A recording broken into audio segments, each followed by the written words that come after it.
আসসালামু আলাইকুম রহমতুল্লাহ। বিদাতি আমলের পরিণতি।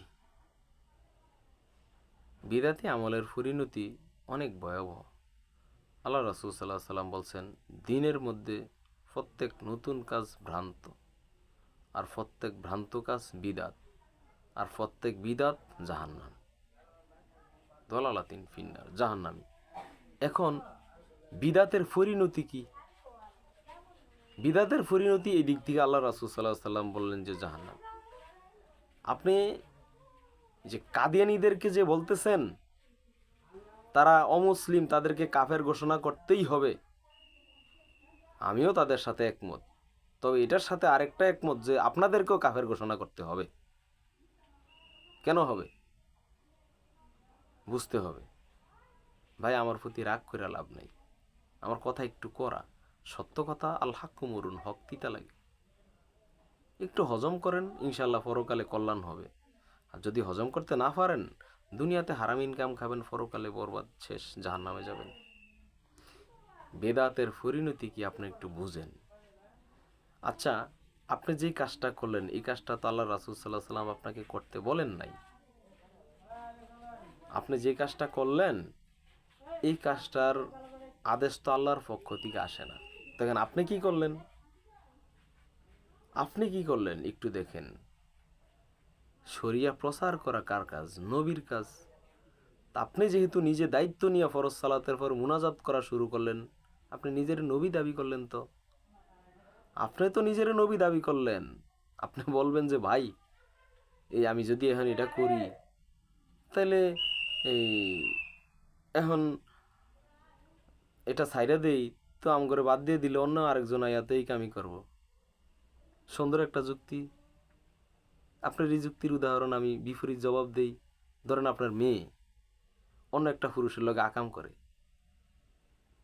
তখন আপনি চিন্তা করলেন আমার মেয়ে অন্য একটা পুরুষের লগে আকাম করে, তো মেয়ের এই কামটা আমিই করি, তাইলে তার অন্য জায়গায় যাবে না। কারণ অন্য দেখে গেছে আকাম উকাম করে আরো ক্ষতিগ্রস্ত করে দিতে পারে, তা আমি একটু রয়ে আসি আকাম করবো আমার মেয়েরে।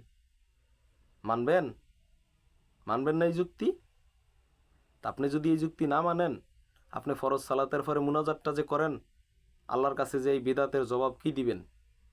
ওই যে কোন আরেকজন আয়া যদি আরো বেশি করে, তা আপনার মেয়ের আপনি দর্শন করেন। নতুবা আপনার মেয়ে তো যৌন চাহিদা আছে, বয়স হয়েছে, অন্য একটা পুরুষের সাথে সম্পর্ক করব, তা আরো বেশি খরচ। আপনি ধরেন প্রতিদিন একবার আকাম করলেন আপনার মেয়ের, নাহলে আরেকজন আয়া আরো 10 বার করব। যুক্তি। ইবলিসে ফারাইছে আপনারে। আপনি তো জন্মই দিছে মেয়ে ইবলিসে। আপনি মেয়ে একজন ইমাম, এই কথা যোগ্য ইমাম হিসাবে আপনি ঘোষণা দিতে পারেন না যে ফরজ সালাতের পরে মুনাজাত করা এটা শরিয়ায় নাই, আমি করুম না। কমিটির দালাল হইছেন, গোলামি করেন কমিটির মিয়া, ইমামতির গোলাম আপনারা। আপনারা বলেন না আল ওলামা ওয়ারাসাতুল আম্বিয়া, আল ওলামা ওয়ারাসাতুস চাকরি। আপনি মুনাজাত যতদিনে বাদ না দিবেন ততদিন পর্যন্ত আল ওলামা ওয়ারাসাতুল বেদাত, আপনি বেদাতের ওয়ারিস। কথা তিতা লাগে না? নিজের মেয়েরা আরেকজনে দর্শন করবো, তার সে নিজেই করেন। এই মসজিদে আরেকজন আইসা ইমামতি করে মুনাজাত করবো, আরো বিদাত করবো, তা আপনিই বিদাত করেন। যুক্তি খারাপ লাগে? উদাহরণ খারাপ লাগে না? খারাপ লাগবো, তেলে বেগুনে জ্বলে উঠবো, কারণ নিজের উপরে পড়তেছে না। আপনি মাঝে মধ্যে মুনাজাত করেন, সপ্তাহে 1-2 দিন করেন, অভ্যাস আস্তে আস্তে বাদ দেন। আপনার ঘরে 3 বছর 5 বছর 7 বছর ধরে দেখতেছি একই অবস্থায় চালিয়ে যাইতেছেন। আপনারা উদাহরণ দেন যে আরেকজন এই কামই করবো, তা আপনার মেয়েরা আরেকজন এই কাম করবে, তো এই কাম আপনি করেন। নির্লজ্জের মতো কথাবার্তা। এরপর এরপরের কথা কি? এই শরিয়া যেহেতু আল্লাহর রাসূল দেয় নাই, আপনি এই ইবাদত শুরু করছেন, আপনি নিজের নবী দাবি করছেন। কাদিয়ানীদেরকে পিটানোর আগে আপনারে পিটানো দরকার। কাদিয়ানীদেরকে অমুসলিম ঘোষণা করার দরকার, আর আপনার পিটিয়ে উলঙ্গ করে ফালানো দরকার।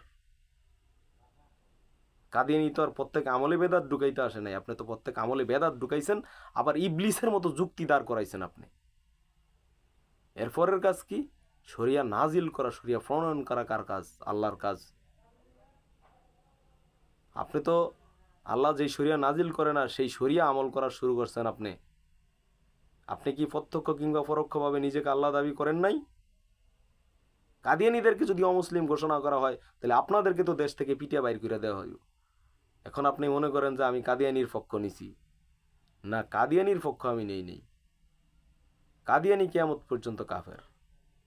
কাদিয়ানি যদি শরিয়ার কিছুটা অমান্য করার কারণে কাফের হয়, কোরআনের কিছু আয়াত অমান্য, 4টা হরফ অমান্য করার কারণে কাফের হয়, আল্লাহ যে বলল যে আল্লাহ আমার রাসূল যা নিয়ে আসছে তা করো, আমার রাসূল যা করে নাই তা তোমরা করো না। আল্লাহ তাআলা যে বললেন যে রাসূলের জীবনের মধ্যে তোমাদের জন্য উত্তম আদর্শ রাখছি, আপনি তো রাসূলকে বিদ্যাঙ্গুলি প্রদর্শন করছেন মিয়া।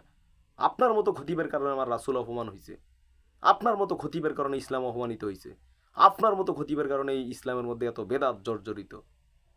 আপনি বেদাত ছাড়তে পারেন না, আপনার কাদিয়ানিরও মুসলিম ঘোষণা করেন, আপনি আবার এই চক্কর দখল করেন, ওইটা দখল করেন, আপনি আবার ইসলামিক দল, ইসলামিক সমাজ কায়েম করবেন। এই বেদাত আর শিরক দিয়ে ইসলাম কায়েম করবেন আপনি?